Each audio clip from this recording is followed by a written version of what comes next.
স্বাগতম জনাইছো মোৰ আন এটা নতুন ভিডিঅ'লৈ। আজি মই আপোনালোকৰ লগত আলোচনা কৰিবলৈ ওলাইছো ডিস্কভাৰী চেনেলত যেটো আমি সকলোৱে জানো এটা প্ৰগ্ৰাম চলে মেন ভাৰ্চেছ ওয়াইল্ড বুলি এটা প্ৰগ্ৰাম চলে। এই প্ৰগ্ৰামটোৰ বিষয়ে আমি আজি আলোচনা কৰিম। এই প্ৰগ্ৰামটো যোনে হোষ্ট কৰে তেওঁৰ নাম হ'ল আপোনাৰ বেয়াৰ গিলছ। তেওঁৰ যেটো হিষ্ট্ৰী আছিলে, তেওঁৰ জন্ম কাহিনী আছিলে, তাৰ ওপৰত মই এটা ভিডিঅ' বনাইছোৱে। তো ভিডিঅ'টো ডেসক্ৰিপশ্যনত মই লিংকটো দি দিম, আপোনালোকে গৈ চাব পাৰে। আজি যেটো বিষয় মই আলোচনা কৰিবলৈ আহিছো আপোনালোকৰ লগত সেইটো হ'ল এই যেটো শ্ব' তেওঁ হোষ্ট কৰে মেন ভাৰ্চেছ ওয়াইল্ড। এই শ্ব'টো বিৰাট মানে ভয়ানকভাৱে কিছুমান ঠাইত তেওঁ যায়, কিছুমান ভয়ানক বস্তু খায়, যে ঘৰিয়াল হওক, সাপ হওক বা বিষাক্ত আপোনাৰ বৃশ্চিক পোক, মানে গছৰ ডালত থকা পোক, এনেকুৱা কিছুমান বস্তু খায় যিবিলাক আমাৰ বাবে খোৱাটো দূৰৰ কথা, ভাবিলেই আমাৰ ভয় লাগি যায়। তো এইবিলাক বস্তু খায়। কিছুমান এনেকুৱা গুহাৰ ভিতৰত যায় যিবিলাকত সোমাই পেলাই এজন মানুহ বাচি অহাটো প্ৰায় অসম্ভৱ। তো এই গোটেইবিলাক তেওঁ মানে মেন ভাৰ্চেছ ওয়াইল্ড নামৰ শ্ব'টোত কেনেকৈ কৰে, এই সকলোবিলাক আজি জানিম। আজি এই ভিডিঅ'টো তেওঁৰ যেটো টেকনিকত তেওঁ কামবিলাক কৰে, যেটো তেওঁৰ কিমান ভয়ানক ঠাইত কেনেকৈ যায়, কেনেকৈ কৰে, সকলো জানিম। তো বলক আমি ভিডিঅ'টো আৰম্ভ কৰোঁ। তো আজিৰ এই যেটো ভিডিঅ' আছে এই ভিডিঅ'টো শেষলৈকে চাব, আপোনালোকে বেয়াৰ গিলছৰ মেন ভাৰ্চেছ ওয়াইল্ড নামৰ প্ৰগ্ৰামটোৰ সকলো ডিটেইলছ গম পাব। তো বলক, যাক আমি সকলোৱে বেয়াৰ গিলছ বুলি জানো, তেওঁ সৰুৰে পৰা বহুতো দুঃসাহসিক কাম কৰি বহুতো ভাল পাইছিলে, যিবিলাক আমি অন্তত কল্পনাই কৰিব নোৱাৰোঁ তাৰমানে। তো ভাবি চাওক না, এনেকুৱা ঠাই কিছুমানত গৈ পেলাই তেওঁ এনেকুৱা বস্তু খায় যিবিলাক আমাৰ কাৰণে ভবাটো বহুত মানে কঠিন, মানে আমি কৰিবতো নোৱাৰোঁ, দেখিলেই ভয় লাগি যায় আমাৰ।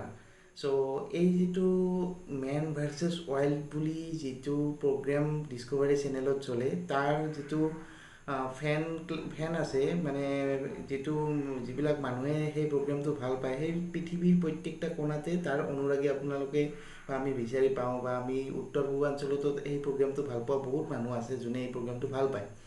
চ' আমি সকলোৱে জানো যে এই যেটো প্ৰগ্ৰাম তেওঁ কৰে মেন ভাৰ্চেছ ওয়াইল্ড, এই প্ৰগ্ৰামটো যেতিয়া আমি চাই থাকোঁ তেতিয়া আমাৰ এনেকুৱা এটা অনুভৱ হয় যে তেওঁলোকক যেন আমিহে পিছফালৰ পৰা আমিহে তেওঁলোকক চাই আছোঁ।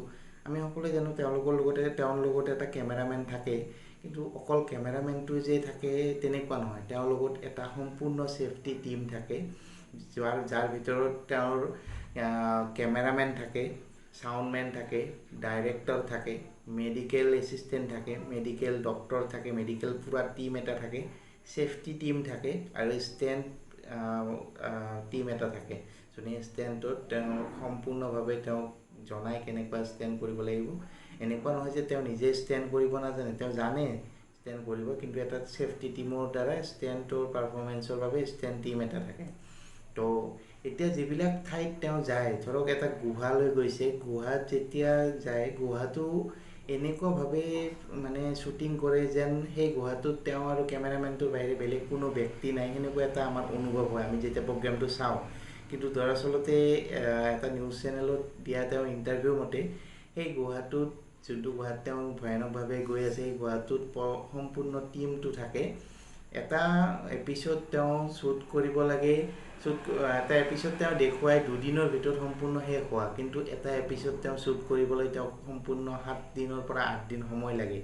য'ত এটা যেতিয়া গুহালৈ যাব বা এনেকুৱা ঠাইলৈ যাব, সেই ঠাইটুকুৰৰ সম্পূৰ্ণ ঠাইখিনি নলেজটো তেওঁৰ ছেফটি টিমে প্ৰথমতে লৈ লয়, তাত কিবা তেওঁৰ ক্ষতি হ'ব পাৰে নেকি সম্পূৰ্ণভাৱে চাই লয়, তাৰপিছত তেওঁ সেই ঠাইলৈ যায়। এটা যিটো তেওঁৰ 20জনীয়া বা 25জনীয়া এটা টীম আছে, সেই টীমটোৱে সকলো ঠাইখিনি চোৱা লোৱা হোৱাৰ পিছতহে তেওঁ সেই প্ৰগ্ৰামটোৰ শ্বুট কৰে। আৰু তেওঁ নিজেই এটা ইণ্টাৰভিউত কৈছে যে তেওঁ যিখিনি ষ্টেণ্ড কৰে সেইখিনি তেওঁৰ ফালৰ পৰা সম্পূৰ্ণ সঁচা, কিন্তু এডিটিঙত তেওঁ নাজানে। এডিটিং মানে শ্ব'টোৰ যোনে ডাইৰেক্টৰ হয়, প্ৰডিউচাৰ হয়, তেওঁলোকে এডিটিঙত এইটো চায়, তেওঁ সেইটোৰ লগত কোনো মানে কথা নাই, এডিটিং তেওঁলোকে কেনেকুৱা কৰে এইটো তেওঁলোকে নাজানে। তো এইটো এনেকুৱা নহয় যে বেয়াৰ গিলছে ষ্টেণ্ডবিলাক সম্পূৰ্ণ মিছা, সেনেকুৱা কথা নহয়। তেওঁ যিবিলাক ষ্টেণ্ড কৰে সেই ষ্টেণ্ডত বহুত বাৰ তেওঁৰ হাড়ো ভাঙিছে, বহুত আঘাতপ্ৰাপ্ত হৈছে, বহুবাৰ তেওঁ হস্পিটেলতো বহুদিনৰ বাবে এডমিট হ'বলগীয়া হৈছে এই শ্ব'টো কৰি থকাৰ সময়ত। তো বেয়াৰ গ্ৰিলছৰ যিটো টীম থাকে তাত ডাইৰেক্টৰ, কেমেৰামেন, ছাউণ্ডমেন এই গোটেইবিলাকৰ এইকেইটাৰ কাম হ'ল কেনেকৈ সম্পূৰ্ণ শ্ব'টো ভালকৈ শ্বুট কৰিব পাৰে, ভালকৈ দেখুৱাব পাৰে, সেইটো তেওঁলোকৰ দায়িত্ব।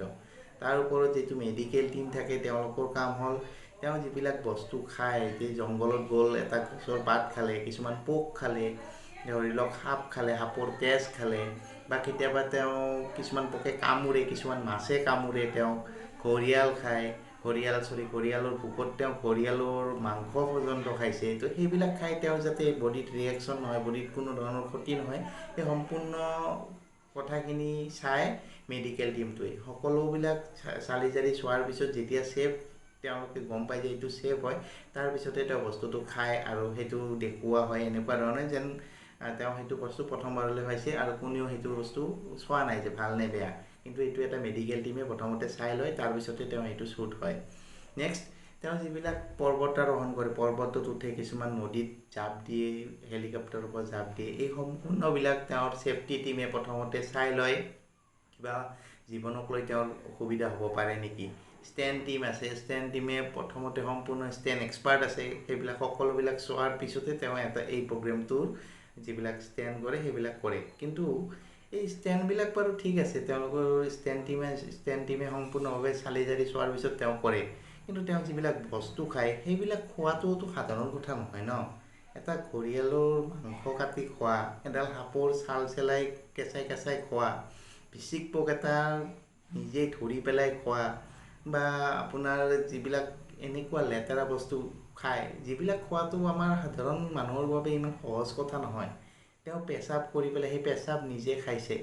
তো এইবিলাক কৰাটো বহুত সাহসৰ প্ৰয়োজন, যিহেতু তেওঁ বহুবাৰ এনেকুৱা আঘাতপ্ৰাপ্ত হৈছে, তথাপিও তেওঁৰ সাহসটো মনৰ পৰা উলিয়াই দিয়া নাই, যাৰ বাবে এই শ্ব'টো আজিও সম্পূৰ্ণ জনপ্ৰিয় হৈ আছে।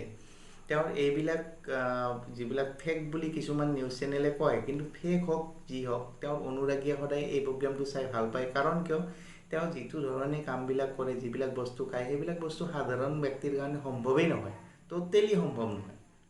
তো সেই কামখিনি তেওঁ যিটো শ্ব'ত কৰে সেইটো সকলোৱে, যিবিলাক তেওঁৰ ফেন ক্লাব আছে, যিবিলাক অনুৰাগী আছে, সেইবিলাক তেওঁৰ এই প্ৰগ্ৰেমটো ভাল পোৱাৰ মূল উদ্দেশ্যটোৱে সেইটো। তেওঁ নিজে শ্বুট কৰাৰ লগতে তেওঁ বহু চেলিব্ৰিটিৰ লগতো বহুকেইটা এপিছ'ড শ্বুট কৰিছে। লেটেষ্টভাৱে কেইদিনমান আগতে তেওঁ অক্ষয় কুমাৰৰ লগত এটা এপিছ'ড শ্বুট কৰিছিলে। তাৰ লগত আমাৰ মাননীয় প্ৰধানমন্ত্ৰী নৰেন্দ্ৰ মোদী ডাঙৰীয়াৰ লগতো শ্বুট কৰিছে, বৰাক অবামাৰ লগতো শ্বুট কৰিছে তেওঁ। তাৰ উপৰি তেওঁ ডনাল্ড ট্ৰাম্পকো চেলেঞ্জ দিছিলে আহিবলৈ, কিন্তু সেইটো এপিছ'ড এতিয়ালৈকে শ্বুট হোৱা নাই। তো এই যিবিলাক চেলিব্ৰিটিৰ লগত তেওঁ এইবিলাক এপিছ'ড শ্বুট কৰিছে, শ্বুট হোৱাৰ পিছত সেইবিলাক চেলিব্ৰিটিয়ে মানে ইণ্টাৰভিউ দিছে যে তেওঁ যিবিলাক কাম কৰে সম্পূৰ্ণ দুঃসাহসিক কাম, সেইটো এটা সাধাৰণ মানুহৰ বাবে কৰাটোতো অসম্ভৱ মানে। তো গতিকে তেওঁৰ এটা ছেফটি টীম থাকিব লাগিব, কাৰণ তেওঁৰো এটা জীৱন আছে, তেওঁৰো জীৱনক লৈ এটা হেতালি খেলিব নোৱাৰে। তো তেওঁৰ প্ৰগ্ৰেমটোত তেওঁৰ যদি কিবা এটা হৈ যায়, সম্পূৰ্ণ দায়িত্ব সেই প্ৰগ্ৰেমটোৰ অ'নাৰত থাকে বা ডাইৰেক্টৰৰ বা ছেফটি টীমত থাকে। তো তেওঁৰ যিটো টীম আছে সেই টীমটোৱে সকলো সময়তে তেওঁৰ জীৱনৰ প্ৰতি যাতে কোনো ধৰণৰ ভাবুকি নাহে, তেওঁ যাতে সম্পূৰ্ণ নিৰাপদ সুস্থ সবল হৈ থাকে সেইটো ধ্যান দিয়ে। কিন্তু তাৰ উপৰি তেওঁৰ সাহসটো লৈহে আচল কথা, তেওঁৰ সাহসটো কিমান, তেওঁ নিজে যেতিয়া ষ্টেণ্ডবিলাক কৰে, সেই ষ্টেণ্ডবিলাক কৰাৰ কাৰণে এটা যিটো তেওঁৰ সাহস, সেই সাহসটো লৈ পেলাই যিবিলাক তেওঁলোকৰ কেমেৰামেন আছে, ক্ৰু মেম্বাৰ আছে, সকলোবিলাকে নিজে ইণ্টাৰভিউত কৈছে যে তেওঁৰ সাহসক লৈ তেওঁলোকেও ভয় খাই যায় মাজে মাজে। কিছুমান এনেকুৱা ঠাইৰ পৰা তেওঁ জঁপিয়াই দিয়ে যিবিলাক ষ্টেণ্ডমেন এটাই জঁপিয়াবলৈও ভয় কৰে কেতিয়াবা। তো বেয়াৰ গ্ৰিলছৰ এই সাহসক আমি সকলোৱে ভাল পাওঁ, আৰু সেইকাৰণে এই মেন ভাৰ্চেছ ৱাইল্ড নামৰ প্ৰগ্ৰেমটোত কিছুমান নজনা, কিছুমান নেদেখা বস্তু দেখি পেলাই আমি বহুতো অনুপ্ৰাণিত হওঁ। আৰু এনেকুৱা নহয় যে কেতিয়াবা আমি কিছুমান এনেকুৱা পৰিস্থিতিত পৰি যাব পাৰোঁ, যিবিলাক পৰিস্থিতিৰ পৰা বাচি অহাৰ একমাত্ৰ উপায়টো এই বেয়াৰ গ্ৰিলছৰ এই প্ৰগ্ৰেমটোত আমি দেখা পাওঁ। কিছুমান বস্তু খাই আমি বহুদিন জীয়াই থাকিব পাৰোঁ, পানী নোখোৱাকৈ বহুদিন জীয়াই থাকিব পাৰোঁ, এই বস্তুবিলাক দেখুৱাই এই প্ৰগ্ৰেমটোত। তো বেয়াৰ গ্ৰিলছৰ এই প্ৰগ্ৰেমটো মেন ভাৰ্চেছ ৱাইল্ডটো সেইকাৰণে সম্পূৰ্ণ পৃথিৱীতে জনপ্ৰিয়তাৰ শীৰ্ষত আছে বৰ্তমানলৈকে। তো আমি যিখিনি দেখোঁ যিখিনি অনুভৱ কৰোঁ সেই অনুভৱ কৰাৰ পৰা আমি এইখিনিয়ে বুজোঁ যে এই প্ৰগ্ৰেমটো আমি সকলোৱে ভাল পাওঁ আৰু তাৰ কাৰণটো হ'ল বেয়াৰ গ্ৰিলছৰ দুঃসাহসিক ষ্টেণ্ডবিলাকৰ কাৰণে। তো এই ভিডিঅ'টো মই আজি এইকাৰণে বনালোঁ যে মেন ভাৰ্চেছ ৱাইল্ড নামৰ প্ৰগ্ৰেমটোৰ পিছৰ যিখিনি অংশ মানে তেওঁলোকৰ শ্বুট কেনেকুৱা হয় সম্পূৰ্ণ কেনেকুৱা হয় এইবিলাকৰ ভিডিঅ'বিলাক মই দিব নোৱাৰোঁ, কপিৰাইট লাগি যাব। কিন্তু তাৰ বিষয়ে মই আপোনালোকক মুখেৰে জনাই দিলোঁ। কিন্তু জনালেও এনেকুৱা নহয় যে তেওঁৰ প্ৰগ্ৰেমটো সম্পূৰ্ণ ফেক। তেওঁৰ প্ৰগ্ৰেমটো বহুত ধুনীয়া প্ৰগ্ৰেম, আমি সকলোৱে ভাল পাওঁ। তো আশা কৰিছোঁ ভিডিঅ'টোৰ পৰা কিছু হ'লেও তথ্য এই মেন ভাৰ্চেছ ৱাইল্ড নামৰ প্ৰগ্ৰেমটোৰ বিষয়ে জানিব পাৰিলে। যদি ভিডিঅ'টো ভাল পালে অনুগ্ৰহ কৰি লাইক কৰিব, শ্বেয়াৰ কৰিব। আৰু যদি মোৰ চেনেলটো প্ৰথমবাৰলৈ আপোনালোকে চাই আছে অনুগ্ৰহ কৰি মোৰ চেনেলটো ছাবস্ক্ৰাইব কৰি বেল আইকনটো প্ৰেছ কৰিব। ভৱিষ্যতে ইয়াতকৈ ভাল ভিডিঅ' অনাৰ প্ৰতিশ্ৰুতিৰে আজিলৈ নমস্কাৰ। যদি আপুনি মোৰ চেনেলটো নতুনকৈ চাইছে কাষত থকা বিকে বটনটোত ছাবস্ক্ৰাইব কৰিব আৰু যিটো বেল আইকন আছে সেইটোত প্ৰেছ কৰিব। মোৰ নতুন ভিডিঅ'বিলাক পাই থাকিব। ধন্যবাদ, থেংক ইউ।